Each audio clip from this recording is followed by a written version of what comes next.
Welcome back to my channel. সোলারের নতুন একটি ভিডিওতে আপনাদের সবাইকে স্বাগতম। প্রিয় দর্শক, আজকে ভিডিওতে আমি দেখাবো যে এই জংফা ইনভার্টার কিভাবে ব্যবহার করলে অন্যান্য দামি আইপিএসের মতোই এটাকে ব্যবহার করা যায়। দামি আইপিএসগুলোকে যেমন কারেন্টের সঙ্গে রাত দিন 24 ঘন্টা লাগিয়ে রাখতে হয়, জংফা ইনভার্টারকে রাত দিন 24 ঘন্টা লাগিয়ে রাখা যাবে কি না, কীভাবে ব্যবহার করলে এটা দীর্ঘদিন আমরা ব্যবহার করতে পারবো, চলুন এই ভিডিওতে আপনাদের দেখাবো। অবশ্যই আমার চ্যানেলটা সাবস্ক্রাইব করবেন। চলুন ভিডিও শুরু করা যাক। প্রিয় দর্শক, দেখতে পাচ্ছেন জংফা ইনভার্টার থেকে দুটি ব্যাটারি কেবল খোলা আছে, আপনারা সবসময় খুলে রাখবেন। আবার জংফা ইনভার্টার থেকে যে প্লাগটি কারেন্টে অর্থাৎ 220 ভোল্ট পল্লী বিদ্যুতের আমরা কারেন্টের সকেটে লাগিয়ে রাখি, এটাও আপনারা খুলে রাখবেন। ধরুন আমারই মতো আপনাদের সোলার রয়েছে, সোলার থেকে সারা দিন এই ব্যাটারিটি চার্জ হয়, তাহলে আপনি জংফা ইনভার্টার থেকে এই ব্যাটারিকে চার্জ করার দরকার নেই। সেজন্য আপনি এই প্লাগটি কারেন্টে লাগিয়ে রাখবেন না। ধরুন সারাদিনে কোনো এক সময় আপনার বাসা বাড়িতে কারেন্ট চলে গেল, তাহলে আপনি কিভাবে এই জংফা ইনভার্টার কাজে লাগাবেন? ঠিক তখনই যখন কারেন্ট যাবে, ঠিক তখনই আপনি এই ব্যাটারি কেবল আপনার ব্যাটারিতে সংযোগ করে দেবেন।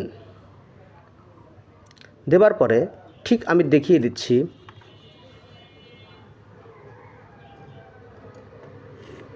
বেশ সংযোগ করলাম, লালে লাল এবং কালোয় কালো, একটু ফায়ার করবে। বেশ এভাবে সংযোগ করবেন যখন দিনে কারেন্ট যাবে। তারপরে আপনি এই সুইচটি চেপে দেবেন। বেশ ইনভার্টার চালু হয়ে গেল, এখান থেকে 220 ভোল্ট আউটপুট পাচ্ছে। এখন আপনার বাসাবাড়ির কারেন্টের লাইট ফ্যানের প্লাগ এই জংফা ইনভার্টারের 220 ভোল্টে আপনি লাগিয়ে দেবেন, তাহলে আপনার বাসাবাড়ির কারেন্টের লাইট ফ্যান সহজেই চলবে। আবার যখন কারেন্ট চলে আসবে তখন আপনি এই জংফা ইনভার্টারেরটি বন্ধ করবেন এবং ব্যাটারি কেবলের লাইনটি খুলে দেবেন। দিলাম, এটা গেল দিনের হিসাব। এখন রাতে কিভাবে ব্যবহার করবেন চলুন সেটা বলি। রাতের কোনো এক সময়ে যখন কারেন্ট চলে যাবে, ঠিক তখনই আপনার এই জংফা ইনভার্টারের এই ব্যাটারি কেবল লাল এবং কালো ব্যাটারির সঙ্গে এভাবে লালে লাল সংযোগ দেবেন, কালোয়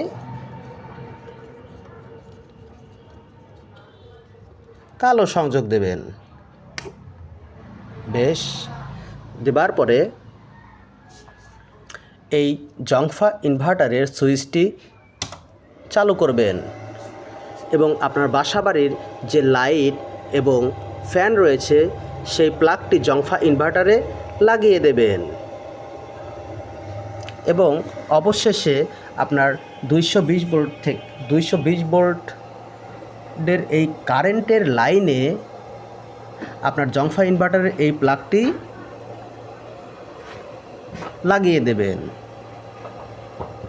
বেশ এভাবে আপনার ব্যাটারি থেকে ব্যাকআপ নিয়ে আপনার বাসাবাড়ির লাইট ফ্যান চলতে চলতে কোনো এক পর্যায়ে আবার যখন কারেন্ট চলে আসবে এভাবেই রাখবেন। কারেন্ট চলে আসলে বাসাবাড়ির লাইট ফ্যান চলবে এবং এইখানে এই বাল্বটি দেখবেন ব্লিঙ্কিং করছে। ব্যাটারি যতখানি ফুরিয়ে ছিল এই ব্লিঙ্কিংয়ের মাধ্যমে আপনি বুঝতে পারবেন ঠিক ততখানি চার্জ এই ব্যাটারিতে নিচ্ছে ওই কারেন্টের লাইন থেকে। তারপরে ব্লিঙ্কিং যখন বন্ধ হয়ে যাবে, বাল্বটি যখন স্থির হবে, তখন বুঝতে পারবেন যে এই ব্যাটারি ফুল চার্জ হয়ে গেছে। যখন ব্যাটারি ফুল চার্জ হবে ঠিক তখনই আপনি প্রথমে এই প্লাগটি খুলে দেবেন তারপরে এই সুইচটি বন্ধ করবেন এবং অবশেষে ব্যাটারি ক্লিপ দুটি খুলে এভাবে রেখে দেবেন। এভাবে আপনি আপনার এই জংফা ইনভার্টারটিকে দীর্ঘদিন ব্যবহার করতে পারবেন। ধন্যবাদ।